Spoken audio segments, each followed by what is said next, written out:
Hi, I'm Pat Murphy, Superintendent of Arlington Public Schools, and I'm here today with Kate McCauley, the Project Coordinator for the Ready Coalition, and Abby Raphael, our Vice Chair of the School Board. Thank you folks for joining me today. We're going to talk about something a little bit different today, and it's our relationship between the schools and the community with the Ready Coalition. So Kate, tell us a little bit about the Ready Coalition.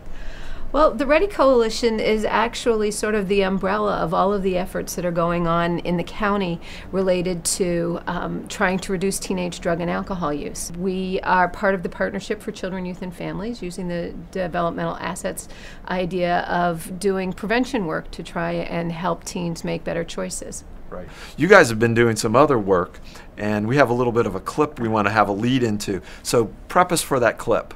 The clip that you're going to see is actually a conversation about a program that's getting some national attention that was started in Arlington with parents, and the parents really saying we need to talk to each other more. And so the clip that we're going to see is a clip about parent chats.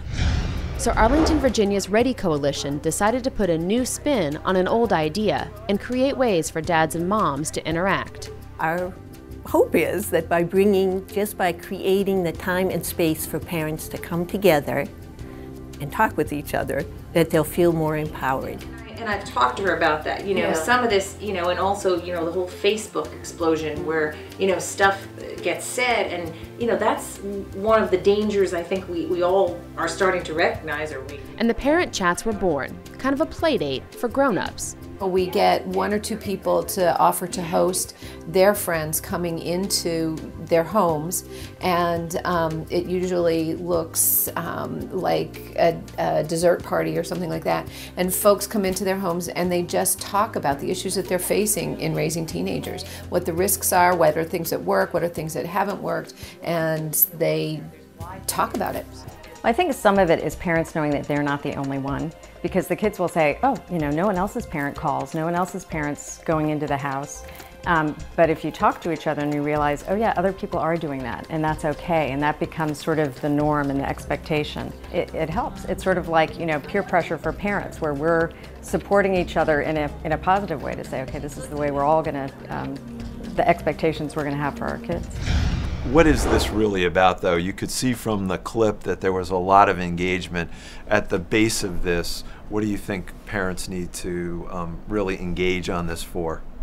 Well, I think that one of the things that happens is, as they mentioned in the clip, as our kids get older, we tend to do less and less conversation with the parents of our children's friends. And we frequently, and I'm the parent of two teenagers myself, we frequently hear, oh, all the other kids get to do this. And when we're not talking to one another, then we're really set up to be unclear about what's going on and what the realistic limitations and the ways in which we protect our kids from the risks that they're going to run into in middle school and high school. And Abby, what do you see as at the base of this, and why it's so important for parents?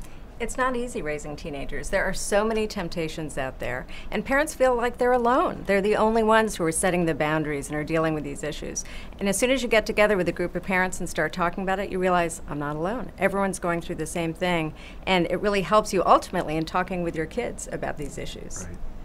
Now, how do I get involved? Well, what do I need to do? Who do I contact? What are the next steps if parents are interested in talking and learning more about this? Well, certainly to talk to each other, I think, is the first step, really, just to start these conversations. The Ready Coalition is really very interested in helping out with that, and so if you go to readycoalition.org, you can find ways to contact us, and we will be more than happy to support families that want to do sort of the parent chats that we were talking about in the video. Well, Abby and Kate, thank you both very much. We'll be looking forward to having the schools and the Ready Coalition continue to integrate on projects and initiatives, and continue to look for a very strong message from our schools and our principals and our school board on the priorities we have around really student achievement, but making sure kids have a healthy and productive lifestyle. Thanks.